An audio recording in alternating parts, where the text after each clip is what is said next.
आज का जो मैपिंग का क्लास सेगमेंट है वो बेसिकली मानव भूगोल को मैंने इसके साथ लिया, मानव और पर्यावरण भूगोल को, यानी ह्यूमन ज्योग्राफी और एनवायरमेंट ज्योग्राफी। और बहुत ही रेयर इंफॉर्मेशन आज मैं आपके लिए लेकर आया हूं। राइट, वो रेयर इंफॉर्मेशन आप मैप के बेस पे अपना जो नोट्स है उसके साथ एनरिच कर लेना। तो चलिए आज हम लोग कुछ स्थानों के बारे में बात करते हैं और यहां से हम अपनी क्लास को आज शुरू करते हैं। हमारा पहला स्थान आज हम लेंगे लेह लद्दाख को। ठीक है, तो लेह लद्दाख को आज हम फर्स्ट सेगमेंट के रूप में यूज कर रहे हैं और यहां से इसको समझते हैं। तो फर्स्ट प्लेस हम इसको समझ लेते हैं। हम इसमें हम एक इंपॉर्टेंट और बहुत ही रेयर इंफॉर्मेशन है, बुक में आपको जल्दी नहीं देखने को मिलेगी। अब यहां पर लिखा है चांगथांग में रहने वाला खाना बदोश समुदाय, यानी कि नोमैडिक्स ये है। ठीक है, nomadic community lived in Changthang Ladakh. क्या है ये segment, why it is important? Nomadic यानी ये खाना बदोश हैं, ये चलते फिरते रहते हैं, इनके पास अपना कोई भी जो है वो सेगमेंट नहीं है। मैंने आपको पहले बताया था हमारी ज्योग्राफी की किताबों में केवल कुछ जो जनजातियों के बारे में, कुछ ट्राइब्स के बारे में इंफॉर्मेशन है, लेकिन ये एग्जाम के लिए बहुत ही इंपॉर्टेंट होते हैं। तो चलिए इसके बारे में समझते हैं कि नोमैडिक कम्युनिटी इन चांगथांग जो यहां पर रह रहे हैं वो क्या है। Let's start. तो हम लोग आ जाते हैं आज अपने पहले सेगमेंट में। ये बेसिकली लद्दाख के चांगपा, राइट, लिखो चांगपा इन लद्दाख, चांगपा, ये चांगपा पे रहते हैं लद्दाख।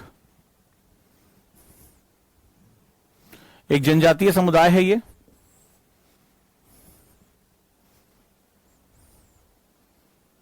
नोमैडिक ट्राइबल कम्युनिटी है ये।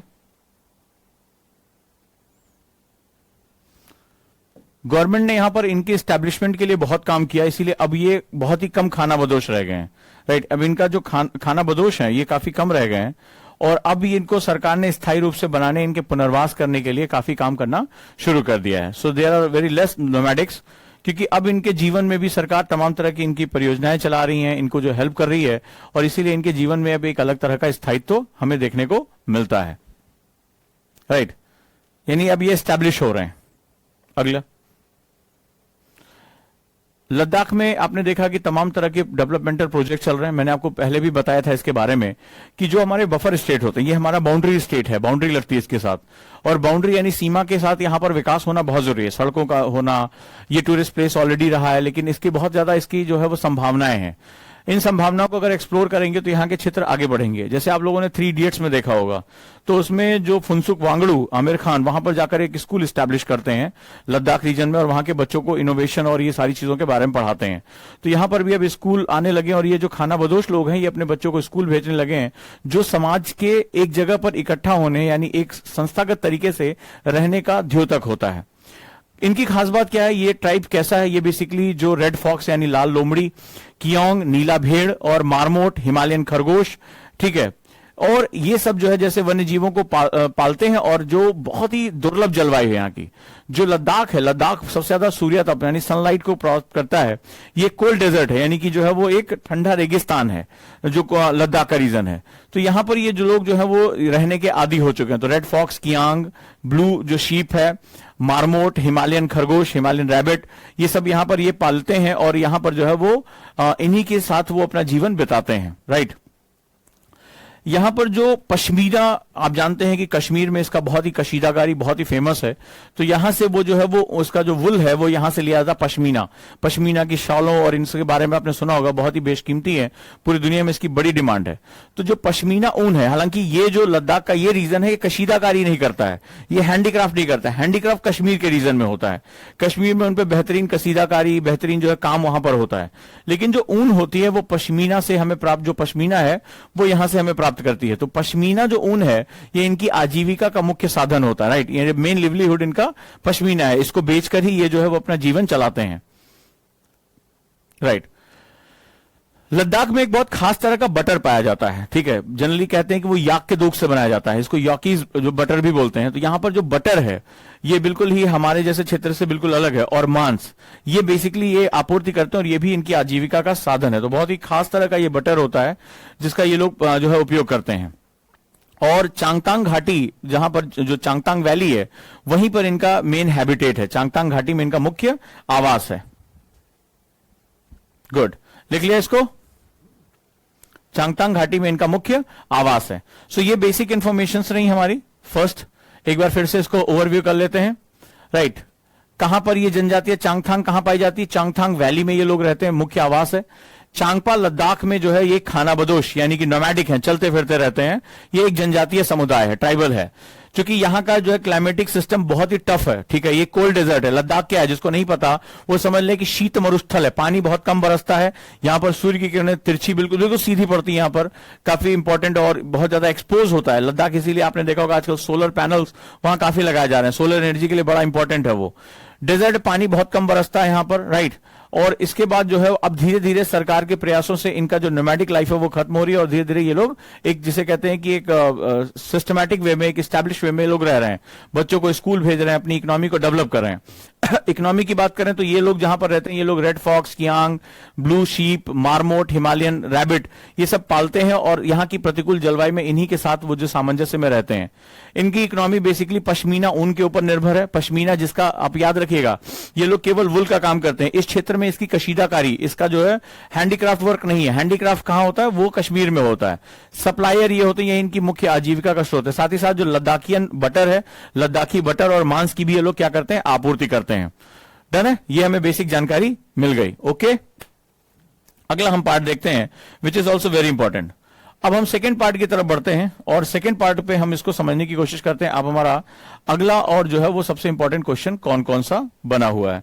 तो अगर हम लोग अब सेकंड पे आ जाते हैं और हम थोड़ा गुजरात घुमाते हैं, ठीक है। अब हम यहां पर हमारा क्वेश्चन है बन्नी घास भूमि का चरवाहा समुदाय, ठीक है, गुजरात में पाया जाता है। मैंने यहां पर मैप कर दिया, आप इसको मैप कर लें साथ साथ तो आपको पता चलेगा कि गुजरात में। अभी मैंने क्वेश्चन ऐसे दिया होता तो आपको और ज्यादा दिक्कत होती। तो वहां पर एक खास तरह का ग्रासलैंड पाया जाता है गुजरात में जिसका नाम है बन्नी घास भूमि यानी बन्नी ग्रासलैंड। और वहां पर एक जो है नोमैडिक जो है वो ट्राइब्स पाई जाती है, जो कम्युनिटी है नोमैडिक यानी चरवाहा। ये लोग हैं जो है शेपर्ड हैं, ये सारे के सारे ये अपने जानवरों को लेकर चलते हैं, ठीक है। बहुत ही महत्वपूर्ण, ये रेयर इंफॉर्मेशन हमारी कहीं चर्चा वर्चा में रहती है, कहीं किसी मैगजीन में इनके बारे में आर्टिकल्स आ जाते हैं। तो बन्नी घास भूमि का चरवाहा समुदाय, तो बन्नी घास भूमि कहां है? गुजरात में है। अब इसके बारे में हम और जानकारी ले लेते हैं। क्या इसके बारे में कोई आइडिया? बन्नी घास भूमि का चरवाहा समुदाय, तो याद रखिएगा बन्नी घास भूमि यानी ग्रासलैंड भारत में गुजरात में पाया जाता है। गुजरात में एक जगह है मलधारी, ठीक है, भुज के पास। भुज में एक बहुत भयानक भूकंप आया था और वो भारत की सबसे भयानक तबाहियों में से एक था। जिस समय लगान की शूटिंग हुई थी उसके जस्ट बाद ये जो है भूकंप आया था और वहां पे जहां पे शूटिंग की वो सब तबाह हो गया था। हजारों लोग इसमें मारे गए थे और भारत के सबसे विनाशक भूकंपों में से एक था, राइट। तो वहां पर जो है वो एक खास तरह की, हम यहीं पर इससे मैंने रिलेटेड एक जानकारी दे दी है। तो मलधारी गुजरात में एक जगह है। तो गुजरात के भुज में, भुज के पास जो है वो बन्नी घास भूमि, कौन सी घास भूमि है? बन्नी ग्रासलैंड, ठीक है। तो वहां पर ग्रासलैंड पाया जाता है और वहां पर जो है वो इस तरह की जो है वो उस चरवाहा समुदाय का नाम है मलधारी चरवाहा समुदाय, ठीक है। That is a Maldhari grazing community है ये, ठीक है। मलधारी ग्रेजिंग कम्युनिटी यहां पर रहती है, मलधारी ग्रेजिंग कम्युनिटी।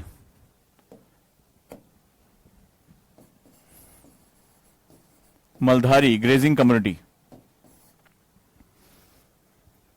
ये यहां पर पाई जाती है। तो भुज के पास बन्नी घास भूमि है। तो भुज का मैंने बता दिया था, यहां भूकंप आया था, अभी फिर से चर्चा में आ रहा है इसलिए मैंने यहां पर आपको यह करा दिया। बन्नी घास भूमि पारितंत्र के वे रक्षक हैं जो विगत 450 वर्षों में से इसका संरक्षण कर रहे हैं। खास बात है कि ये जो मलधारी चरवाहा समुदाय है ये बहुत ही इको, जो कहते हैं इको रक्षक के रूप में, यानी कि पारितंत्र। आपने देखा होगा भारत में किसी एक समुदाय का नाम बताओ जो पर्यावरण और पारिस्थितिकी की रक्षा करना अपना धर्म मानता है। मुझे बता सकते हो? एक समुदाय का नाम ले लो, कोई भी एक समुदाय, कोई भी एक समुदाय का नाम ले लो जो पर्यावरण के रक्षक के रूप में जाना जाता है। आपको पता है कि वो प्री में क्वेश्चन आया हुआ है, प्लीज मुझे बताएं। तो ये भी एक समुदाय है, आप, मुझे पता है आप क्या नाम लोगे। अब आप देखिए आपको एक नई इंफॉर्मेशन मिल रही है, बिश्नोई कम्युनिटी, ठीक है। आपने देखा होगा अक्सर मैंने कृष्ण मृग के बारे में चर्चा की है, ठीक है। तो बिश्नोई कम्युनिटी हम लोग इसके बारे में बहुत जानते हैं, लेकिन याद रखिएगा जो मलधारी चरवाहा समुदाय है, ठीक है, वो यहां की जो घास भूमि है जो बेसिकली इनके समुदाय का जीवन है। ग्रासलैंड्स का मतलब एक बहुत बढ़िया ग्रेजिंग फील्ड है। तो इस पूरे पारितंत्र की ये लोग बहुत रक्षा कर रहे हैं, 450 सालों से इसका संरक्षण कर रहे हैं और ये इनके लिए ईश्वर तुल्य है, मतलब ये इनके लिए बहुत ही महत्वपूर्ण है। तो ये जो कम्युनिटी है वो बेसिकली, जैसे आप लोगों ने अवतार मूवी देखी होगी कि इसमें कैसे वो इको फ्रेंडली होते हैं, तो इसी तरह की ये जो समुदाय है वो पारितंत्र का यानी कि जो इकोसिस्टम का संरक्षण करने का कार्य करती है, बहुत ही महत्वपूर्ण है। तो बन्नी घास भूमि पारितंत्र के वे रक्षक हैं जो विगत 450 वर्षों से इसका संरक्षण कर रहे हैं। ठीक है, तो ये क्या है, ये बन्नी घास भूमि जो बन्नी ग्रासलैंड है, इस तरह के इकोसिस्टम की ये लोग पिछले 450 सालों से क्या कर रहे हैं, लगातार इसकी रक्षा कर रहे हैं, इसका संरक्षण, इसको प्रिजर्व करके रख रहे हैं। इन कम्युनिटी में, मलधारी कम्युनिटीज में 90% मुस्लिम्स हैं और 10% जो हिंदू हैं। राइट, तो हम लोग अक्सर कहते हैं कि इसमें हिंदू मुस्लिम हम विवाद करते हैं। देखिए, पारितंत्र के संरक्षण में अगर हम बिश्नोई समाज की बात करें तो वो कृष्ण पूजक हैं, और अगर हम मलधारी समाज की बात करें तो वो इस्लाम को मानने वाले हैं। तो पारितंत्र इकोसिस्टम एक बहुत बड़ी अवधारणा है, वो हमारे धर्मों के विभाजन से प्रभावित नहीं होती है। ठीक है, भारत की विविधता, भारत की खूबसूरती यही है। ठीक है, इसकी ब्यूटी यही है। डन है, लिख लिया। 90% जो है वो मुस्लिम और 10% जो है वो हिंदू हैं। मुझे बता सकते हो अंतरराष्ट्रीय स्तर पर किसी एक समुदाय का ऐसा नाम बताओ जिसने नदियों के लिए लड़ाई लड़ी हो, और 150 उस कम्युनिटी ने 150 सालों तक लड़ाई लड़ी है। ठीक है, तो उस समुदाय ने जो है लड़ाई जीती है, किस देश में, और उस समुदाय का नाम क्या है, कंट्री क्या है जिसने इस पर्यावरण की एक घटक के लिए, एक सिस्टम के लिए उसने लंबी लड़ाई लड़ी और वो जीता भी, और उसने जो है वो उसको अधिकार दिलाए। कोई मुझे बता सकता है?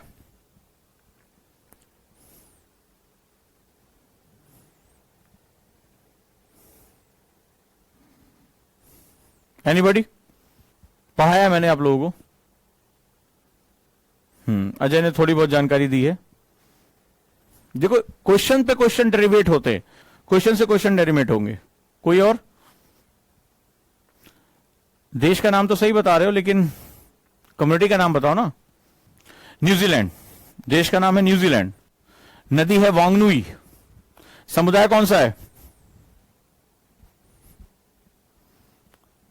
वांगनुई रिवर। उसको मानव का दर्जा दिया किस समुदाय ने? होमवर्क है आपके लिए, होमवर्क लिखिए। वांगनुई नदी, वांगनुई रिवर को मानव का दर्जा यानी ह्यूमन राइट्स। तो देश को एक काउंसलर नियुक्त करना पड़ा कि उसके अधिकारों की रक्षा की जा सके। तो ट्राइब्स हैं। इसी तरह आज के बाद आपको एक नई चीज के बारे में पता चला कि भारत में मालधारी समुदाय, ये बेसिकली क्या करता है, ये ग्रासलैंड में किसी भी प्रकार की फार्मिंग की अनुमति नहीं है, आप वहां पे खेती नहीं कर सकते, ताकि इन घास भूमियों का संरक्षण किया जाए। इनके लिए पूज्य, इनके जीवन का आधार है। ठीक है, तो मालधारी समुदाय इसमें जो है वो इस घास भूमि पे खेती की अनुमति नहीं देता है, और इन पे सरकार भी एंट्री नहीं करती, इस पे इनका अधिकार माना जाता है। शाबाश। मौरी जनजाति, वेल डन। मौरी जनजाति, ठीक है, वांगनुई नदी है, उसके संरक्षण न्यूजीलैंड में। उसी तरह मालधारी समुदाय, इसमें डोमिनेंस मुस्लिम्स एंड हिंदूज। फिर ये क्या काम करते हैं, यहां पर किसी प्रकार की खेती की अनुमति नहीं देते, no allowance for the farming, ताकि इसका संरक्षण किया जा सके। और इनका जो क्षेत्र है वो गिर नेशनल पार्क, जहां पर एशियाटिक लायन, गिर किसके लिए जाना जाता है? एशियाटिक लायन के लिए जाना जाता है। एशियाई शेरों के लिए गिर नेशनल पार्क को जाना जाता है। यह जनजातीय समुदाय इसके आसपास रहता है और जंगल के हिस्से के रूप में इसकी गणना की जाती है। तो मुझे बता सकते हो कि गुजरात में एक बहुत ही दुर्लभ प्रकार की एक और जो है वो पशु पाया जाता है। ये तो एशियाटिक लायन यानी एशियाई शेर तो पाए जाते हैं, उनका जो है घर है गिर नेशनल पार्क। किसी एक और जानवर का नाम बताओगे जिसको संरक्षण प्राप्त है और वो बहुत दुर्लभ है, बहुत ही रेयर है? यहीं से एक दूसरा निकाल दो। मयंक ने कहा कि ये एशिया का सबसे बड़ा ग्रासलैंड है। देखो एक इंफॉर्मेशन और आई है, ये इंडिया जो एशिया का सबसे बड़ा ये घास भूमि है, ऐसा ये कह रहे हैं, लेकिन ऐसा नहीं है। एशिया में सबसे बड़ी घास भूमि स्टेपी में आ जाती है भारत के लिए। ठीक है, वो देखो किसी ने व्हाइट टाइगर भी भेज दिया यहां पे, वाइल्ड एस।